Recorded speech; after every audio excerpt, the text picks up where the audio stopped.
arrogant and condescending, and everyone knows this, except for the idiot hitting the send button. Persuasion. We've become immune to these empty, generic messages, and as a result, no one really listens anymore. Enough with the endless charts and graphs. Enough with the templatized mission statements. Enough with the pre-digested language. What's the compelling point? Why should I listen? Is anyone worried about what I'm worried about? Do they get it? Will the truth ever show up in my inbox? Don't hold your breath.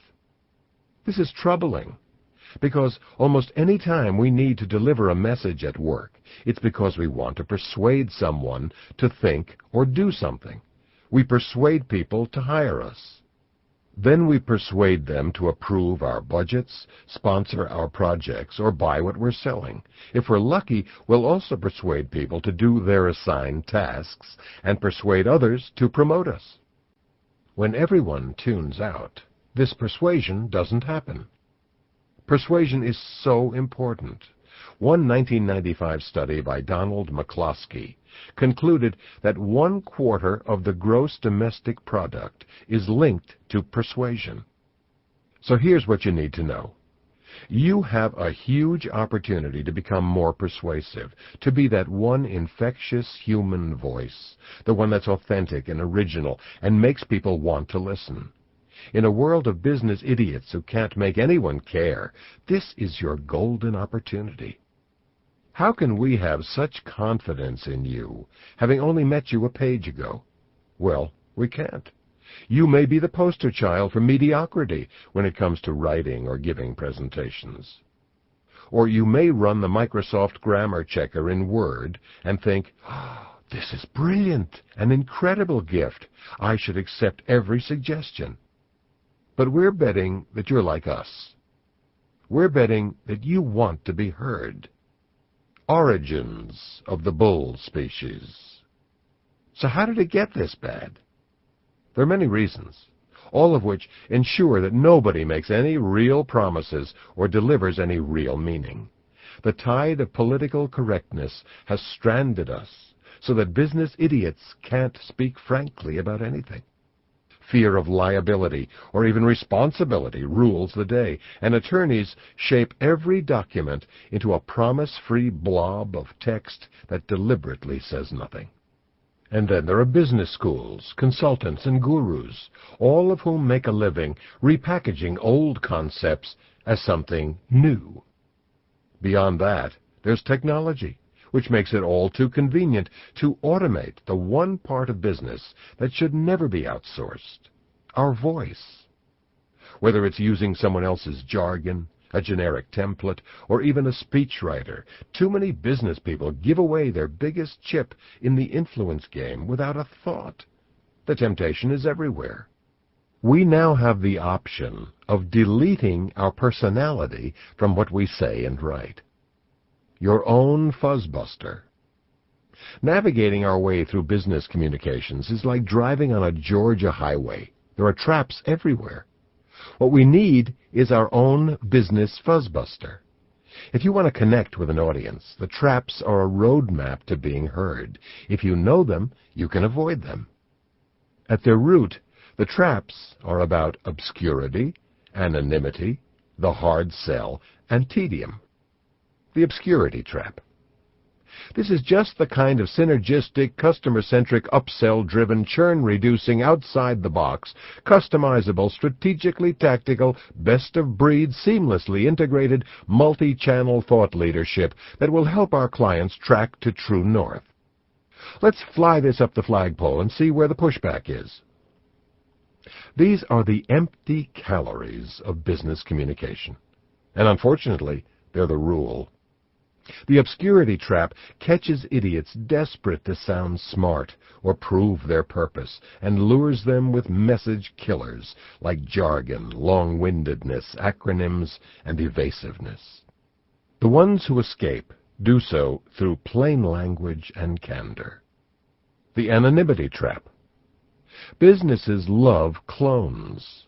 They're easy to hire, easy to manage, easy to train, easy to replace. and almost everyone is all too happy to oblige. We outsource our voice through templates, speechwriters, and email, and cave into conventions that aren't really even rules. What business idiots have forgotten is that your personality is the thing that helped you make friends, find a date, get a mate, and probably even get a job.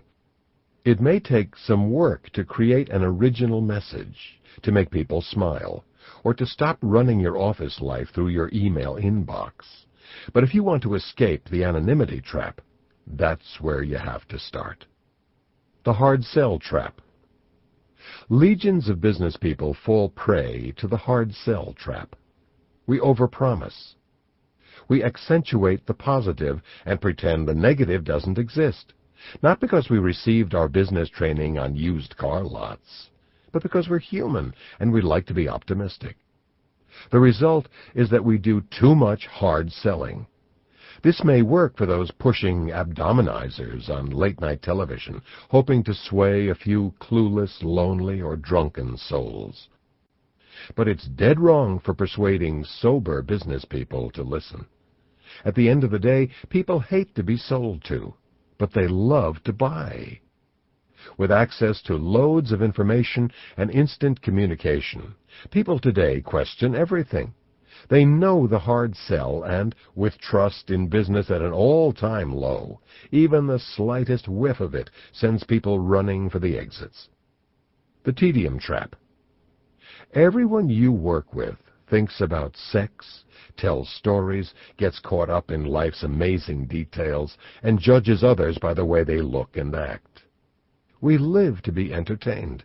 We all learned that in Psychology 101, except for the business idiots who must have skipped that semester.